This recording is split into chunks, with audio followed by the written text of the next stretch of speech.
I'm Katie Barr, and this is Boca Matters. Today we're fortunate to have a City Council member in the studio with us today. Monica Mayotte is here, and she'll be discussing coastal concerns for our waterfront community. Hello, Monica. Thanks so much for joining us today. Thank you, Katie. Thanks for having me. A pleasure. I know recently you had a climate reality summit or lecture, very well attended, and it was quite an eye-opener. Would you say this is becoming a bipartisan issue? It really is. There are legislators at the federal level that have these caucuses called the Climate Solutions Caucus. That it's an organization in the House of Representatives that you have to join in twos, one Republican, one Democrat. So, and we're lucky that Congressman Deutsch, one of our local representatives, is one of the founding members of it. So it's really becoming eye-opening that, and there's actually one in the Senate now, and I just read last week that Marco Rubio has joined it. So that's wonderful. That's a great, thing that I think is maybe going to move us in a better direction very soon. Hopefully he embraces it and becomes a full-fledged, working member of the organization. So on the local level, specifically Boca Raton, what is the City Council considering, if anything? Well, when I first got on council, we passed a resolution to support federal climate change legislation in conjunction with Congressman Deutsch, which I felt was a great way to start my tenure on council. So I was very happy with that. Tonight, we have on our consent agenda some work that our new sustainability manager has been working on with other municipalities in Palm Beach County because, sea level rise doesn't know municipal boundaries. Right. So it's great to work together because you can have, purchase power. We can get a better deal for these big vulnerability studies that need to be done. So that's what this is, to approve some funding. I think it's $85,000 in conjunction with Delray, Highland Beach, Ocean Ridge, Lake Worth, Boynton Beach, all of the coastal towns below, I believe, the Boynton Beach Inlet, to find out where we are most vulnerable and what we need to do to fix it. What do you think are the most vulnerable areas? Definitely the Barrier Island, the lower lying areas of the Barrier Island. I know I've seen firsthand the sunny day flooding there. I know you have too. Right. It's really an eye-opening experience to see it firsthand. If you live, by Military Trail, or you may not see it, and even if you're on the beach, you may not notice it as much unless you really notice the beach erosion that happens when we have the bigger storms. But it's here. It's here in Boca, and it's happening on these king tides, or what's also known as sunny day flooding, which is in the fall, September, October, November, on the full moon. Right. It's the way that the position of the Earth and the moon, where they're closer to each other, so that gravitational pull that we get from the moon is stronger, which creates higher tides, higher than usual. And when I was on the Barrier Island on October 1st, filming on Sweetwater Lane, Right. I saw a gentleman there carrying in some groceries, and his home was not in the wet part of the lane. And so I asked him how long he lived there, and he said about 8 years. I said, does this happen? Has this happened all the 8 years? He goes, this has only been happening the last few years, and it keeps getting worse. So it's here, it's coming, and we need to try to mitigate or adapt to whatever's coming as soon as possible. I assume you're assessing seawalls? Yes. But the thing with seawalls, everybody needs to do it. Right. The city can do all the work that they need to do to protect public property seawalls, but if just one resident that has a seawall doesn't do what's necessary, there's it's the weakest link kind of a thing. Right. So I've just found out about this organization that can come to your home and assess your seawall. I'm trying to get some information on that to try to get that out to the public realm. I think the city should be helping residents determine how to get funding for it, because it's not going to be a cheap thing to do.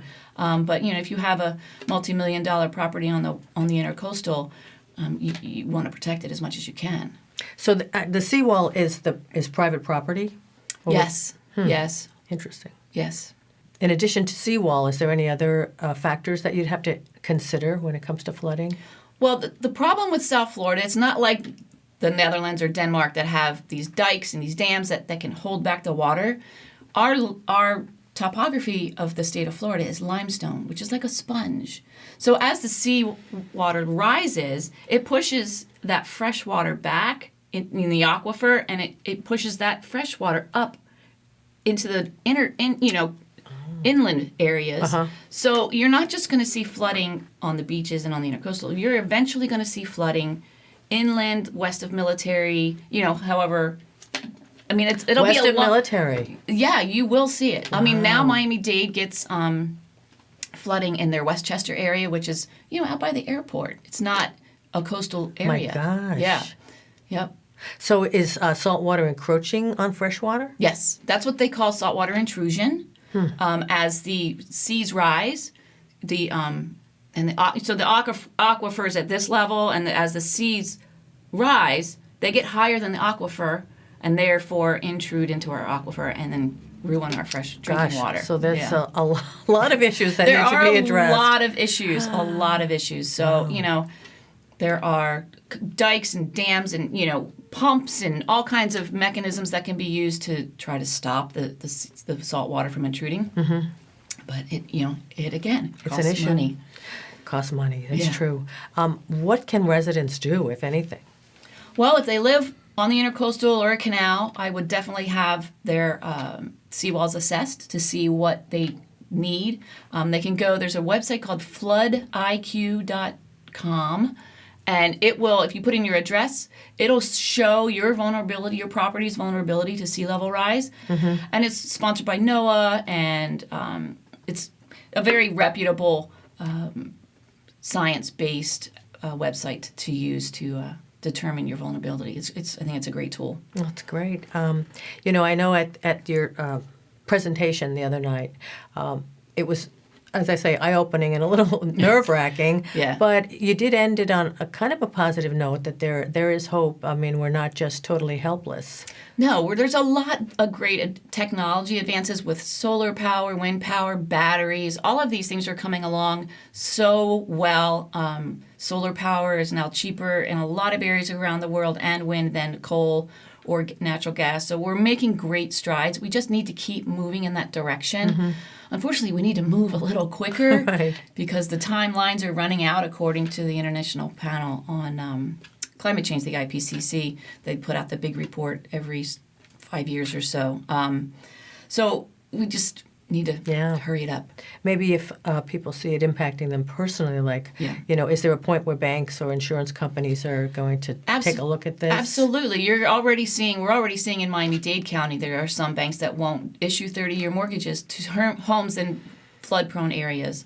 So it's coming. There have been areas on the west coast of Florida that you can't get homeowners insurance.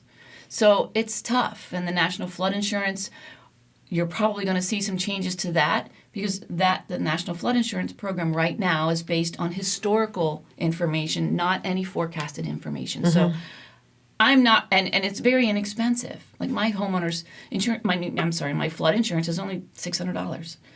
And if I had a major flood, it would cost a lot more. And they're having issues with the National Flood Insurance Program now because of Harvey and all of the flooding that we see across the United States at this point. Right. So, well, Monica, we're very lucky to have you on City Council. I think, like you say, you got into politics because you wanted to make a difference in this area.